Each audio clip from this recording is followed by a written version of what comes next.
Hello friends, this is Priyanka. Today we are going to solve a problem on Hartnell governor, which is spring-loaded governor.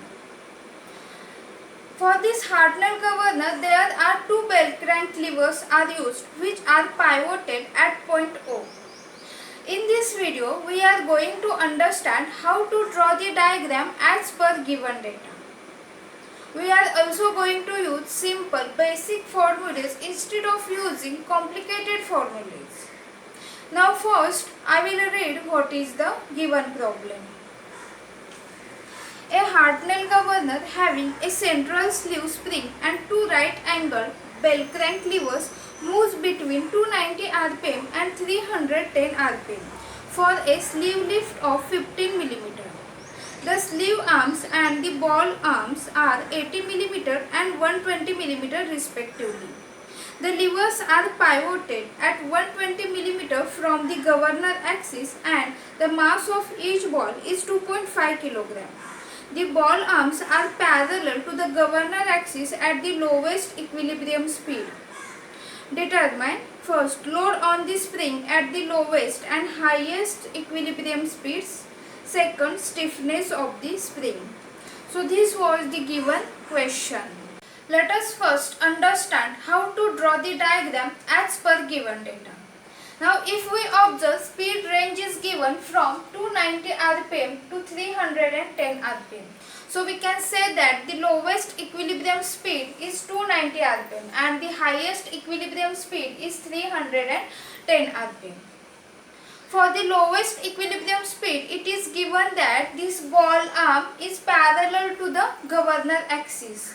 So we have to draw first one vertical line in the form of dash and dot, and this line is known as the governor axis. Now if we observe here, sleeve arm that is 80 mm is given and ball arm is 120 mm is given.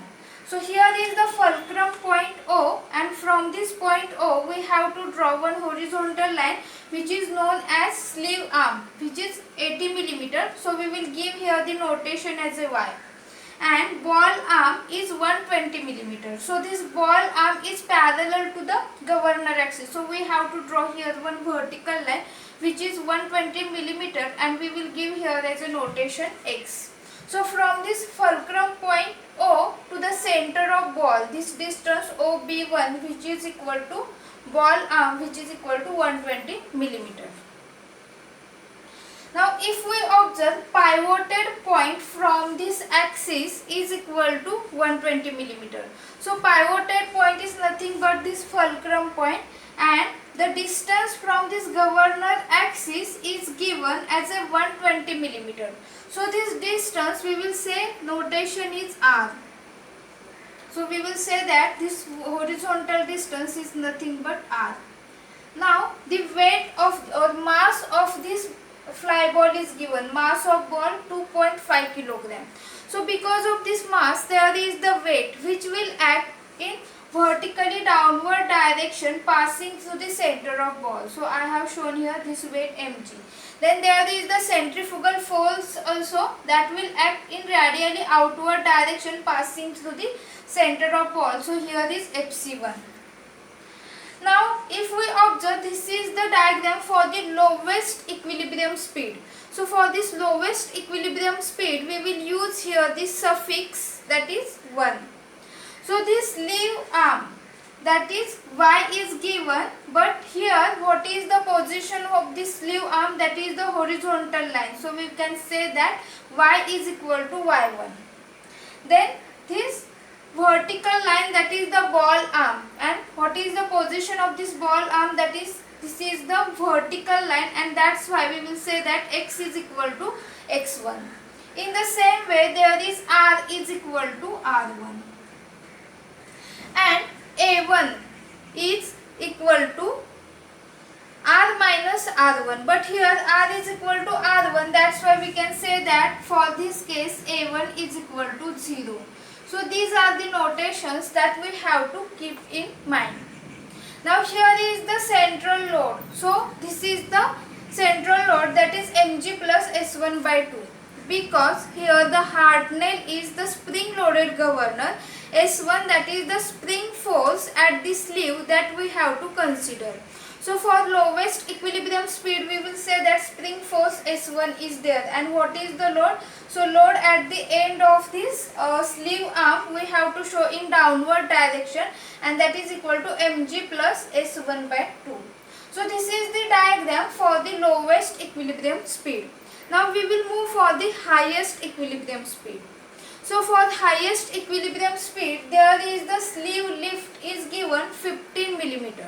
So from the original position, that is from this lower equilibrium speed, we can say that because the condition is given, this ball arm is parallel to the governor axis, and this is the bell crank lever. That is, this ball arm and sleeve arm is known as the bell crank lever, and the angle in between these two arms is 90 degree, and there is no any relative motion in between ball arm and sleeve arm. So we have to keep this in mind, and we have to maintain always here as a 90 degree.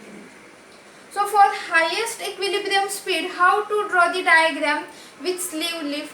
So for this sleeve lift, 15 millimeter is given. So this is the horizontal position that we have to draw first, and there is the lift of this sleeve arm we have to show for 15 millimeter. So for highest equilibrium speed we will use here suffix 2. So this height we have to maintain, which is equal to h2.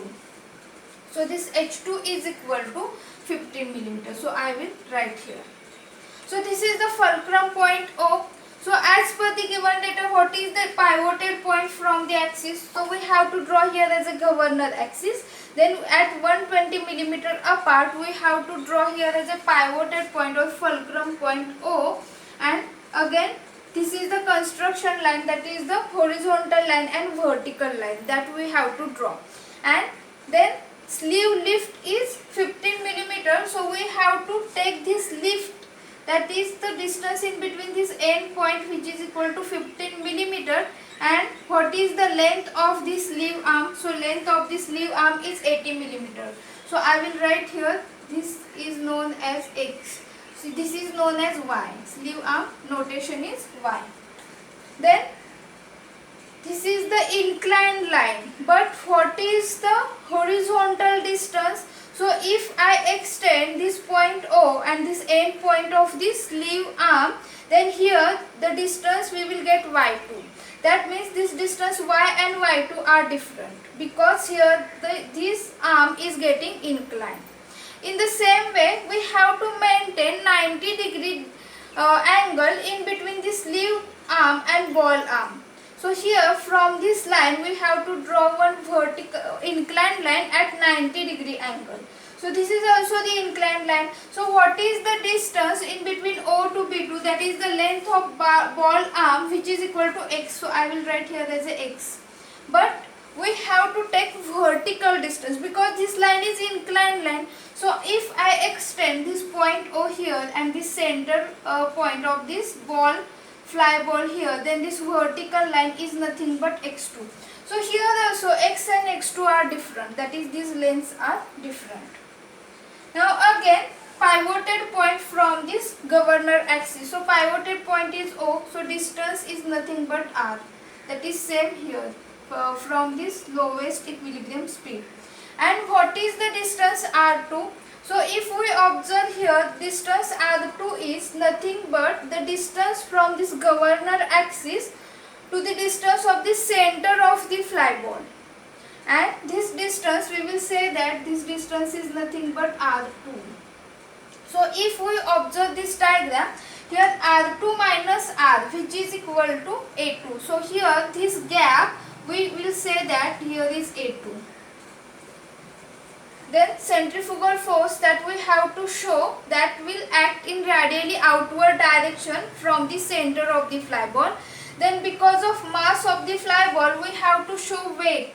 So weight mg, that will act from this downward direction through the center of the fly ball, and here lift is h2.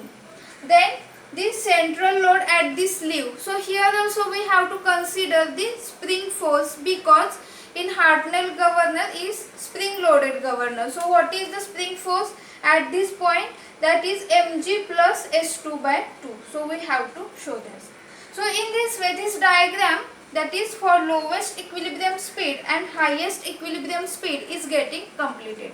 So while solving the problem, we have to refer this diagram. So these diagrams are so much important to solve the question. Now we will calculate what is the load on the spring at lowest equilibrium speed. So for this we will refer this diagram. Now we know that here r is equal to r1 because r is the distance in between this governor axis and the fulcrum point O, and r1 is the distance from this governor axis to the center of this fly ball. So here r is equal to r1 and which is equal to 0.12 meter. Then what is the centrifugal force? So centrifugal force is equal to mr omega square. So here we will use m, that is the mass of fly ball, r that is equal to r1, and omega for lowest equilibrium speed we will use omega 1, which is equal to 2 pi n1 by 60, that is 30.4. So if we put the values, then we will get the answer 277 Newton. Now we will take the moment about this point O.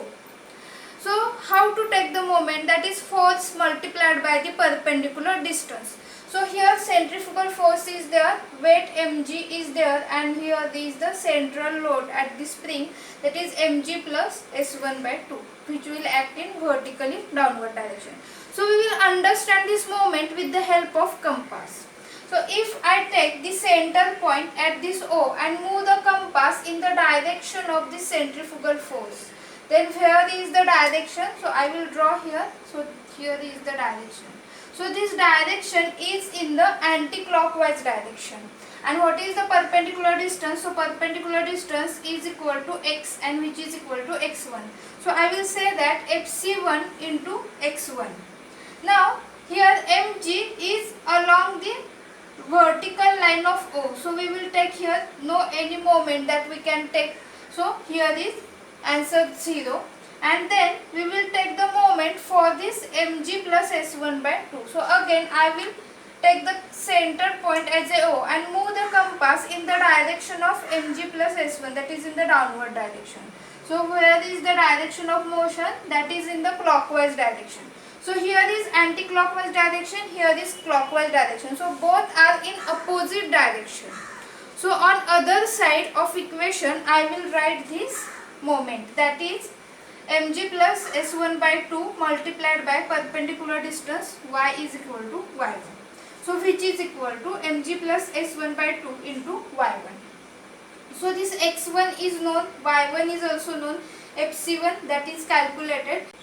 When we solve this equation, we will get the value for mg plus s1, which is equal to 831 Newton, and this is the answer for the loads on spring at lowest equilibrium speed n1. Now we will move for the highest equilibrium speed. So for that we will first calculate what is the distance r2. So how to calculate that? So from the diagram, if we observe, we have to write one equation. So what is that equation? Here the spring lift H2 divided by this arm, that is lever arm Y, which is equal to this distance A2 divided by here is ball arm X. Now how we can define this A2? So A2 is equal to this R2 minus R. So we will write here R2 minus R divided by X. So I will write here H2 is equal to R2 minus R. I will transfer Y here, that is in the numerator, into Y by X. So we have to calculate what is R2. So I will transfer all the other terms to the left hand side. That is, I will take here H2 multiplied by X by Y. Here minus R is there. So I will write here as a plus R. So this R is known. So if I put all the values, so what is the value of H2? So H2 is 0.015 multiplied by what is X. So this ball arm is known 0.12, Y that is 0.08 plus R. So this R is 0.12. So when we solve this, we will get R to 0.1425 meter. Now we will calculate what is the centrifugal force Fc2 at the highest equilibrium speed. So we know that centrifugal force is mr omega square. So here instead of r we will use r2, then omega, that is we will use omega 2. So what is the value of omega 2? That is 2 pi n2 by 60, which is equal to 32.5 rad per second. So if I put all the values, then we will get the answer 376 Newton. Now we will take the moment about O. So while taking the moment about O, if we observe this diagram, here is the sleeve lift H2 and that is equal to 15 millimeter, and this value is so small. So we will neglect this inclination of this sleeve arm as well as ball arm. That means we will consider this value of y2, which is approximately equal to y, and this value of x2, which is approximately equal to x. Now if I take the moment by taking center O, so how many forces are there? That is the centrifugal force, there is the weight, that is mg, and here is also the load on the spring at the center. So I will take here as a O center, and I will move the compass in the direction of centrifugal force. So here is the direction, that is in the anti-clockwise direction. So I will show here. So if I move the compass by taking the center O, then here is the anti-clockwise direction. So this Fc2 multiplied by the perpendicular distance. So this is the perpendicular distance from this fulcrum O. So x2. So we will consider here or take the value for x2, that is approximately equal to x. Then next is we will take this mg, so which will act in vertically downward direction to the center of the plot. So if I take O as a center and move the compass in the direction of this mg, then again there is the same direction, that is the anti-clockwise direction. So I will add this moment in the moment of the centrifugal force. So what is the value? That is this weight mg multiplied by the perpendicular distance. So perpendicular distance is A2. But what is this A2? So A2 is equal to R2 minus R. So R2 value is getting calculated, R value is known. So A2 is equal to 0.02, and that value is so much small. So we will take here mg, that is 2.5 into 9.81, which is equal to 24.5 multiplied by 0.02. Then if I take O as a center and move the compass in the direction of mg plus s2 by 2, then here is the clockwise direction, that is in the opposite direction. So we will take in the opposite side of the equation. So I will write which is equal to, and on the other side I will write here this moment, that is mg plus s2 by 2 multiplied by the perpendicular distance. So perpendicular distance is y2. Now we will put the value. So Fc2 376. Now x2 we will take approximately equal to x, because this lift is so much small. So we will consider x2 is equal to x and y2 is equal to y. So 0.12 plus 24.5 into 0.02, which is equal to mg plus s2 by 2 into y2. So y2, that is y, which is equal to 0.08. So when we solve this, that is 45.12 plus 0.484, which is equal to mg plus s2 by 2 into 0.08. So if we solve this equation, we will get the answer mg plus s2 is equal to 1140 Newton. Now we will move for the third question, that is we are going to calculate what is the stiffness of spring.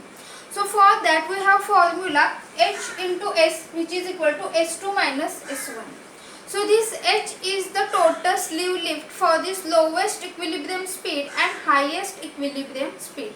Now if we observe the diagram for the lowest equilibrium speed, this ball arm will remain in vertical position, and that's why there is no any lift for this sleeve.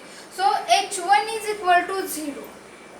And what about H2? So if we observe for highest equilibrium speed, there is the displacement for this sleeve arm at a distance H2, and which is given as a 15 millimeter.